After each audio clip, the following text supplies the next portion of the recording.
नमस्कार, मैं हूं निश्चित दुबे और आप देख रहे हैं न्यूज़ 11 भारत। नितिन गडकरी ने शुक्रवार को अपनी किताब संगतिल मानवीय व्यवस्थापन का विमोचन किया है।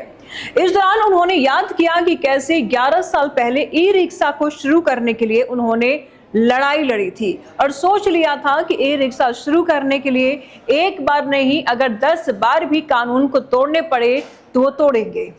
केंद्रीय सड़क परिवहन मंत्री नितिन गडकरी के पुस्तक संगतिल मानवीय व्यवस्थापन संघ में मानव प्रबंधन का शुक्रवार को विमोचन किया गया है। यह किताब आरएसएस के ऑपरेशनल स्टाइल और वहां कैसे काम होता है इस पर जोर देती है। इस मौके पर आरएसएस के अखिल भारतीय प्रचार प्रमुख सुनील अंबेकर भी मौजूद रहे। इस दौरान गडकरी ने बताया कि 11 साल पहले उन्होंने ई रिक्शा लाने के लिए अहम कदम उठाए और फिर कैसे सोच लिया था कि ई रिक्शा लाने के लिए एक बार नहीं 10 बार भी अगर कानून को तोड़ना पड़ेगा तो तोड़ेंगे। आरएसएस के अखिल भारतीय प्रचार प्रमुख सुनील अंबेकर ने किताब को लेकर कहा है कि अक्सर हमारे जीवन में सकारात्मक प्रभाव का महत्व बाद में ही आ पाता है, लेकिन नितिन गडकरी ने अपने पुस्तक के जरिए आसान भाषा का इस्तेमाल करते हुए आरएसएस के लोकाचार और कार्यशैली का प्रभावी ढंग से दुनिया के सामने रखा है। किताब के विमोचन के मौके पर केंद्रीय मंत्री नितिन गडकरी ने कहा कि पैसा कमाना गुनाह नहीं है। मैं सभी कार्यकर्ताओं को बताता हूं कि पैसा खूब कमाइए, कमाना भी चाहिए, लेकिन राजनीति पैसा कमाने का धंधा नहीं है। केंद्रीय मंत्री गडकरी ने आगे कहा कि प्रमाणित तौर पर कहता हूं कि मैं इंजीनियरिंग की एडमिशन क्वालिफाई नहीं कर पाया। 12वीं क्लास में मुझे 52% अंक मिले। एक घटना का जिक्र करते हुए वो कहते हैं कि ज्यादा विचार करता तो सरकारी नौकर बनते। वे डेयर डेविल्स हैं, निर्णय करने का ढांढस रखता हूं, यह उनकी कैपिटल है।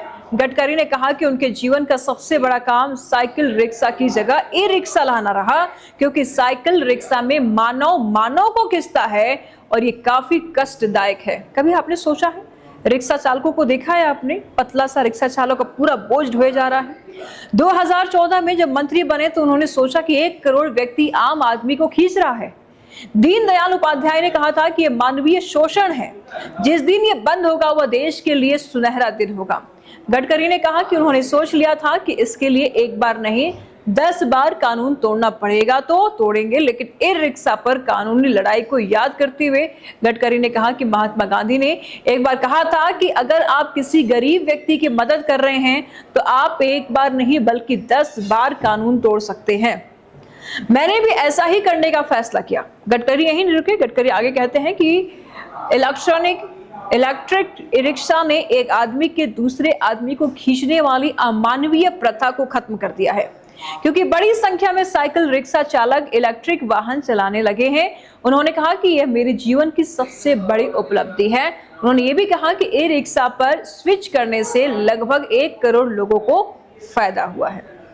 होगा भी क्यों नहीं, अब ई रिक्शा आ गया है तो लोग अब ई रिक्शा को ही यूज कर रहे हैं। पहले रिक्शा के जरिए भारी भरकम लोगों को और वजन को उठाते थे, खींचते थे, जो वाकई देखने में भी थोड़ा सा असहज लगता था कि एक पतला सा आदमी कैसे इतना बड़ा बोझ को उठा सकता है। लेकिन ई रिक्शा ने कहीं ना कहीं, नितिन गडकरी जी ने ये बात सही कहा है कि लोगों के काम को तो आसान कर ही दिया है, लेकिन ये जो अमानवीय चीजें हो रही थी उसको भी जरा रोक दिया।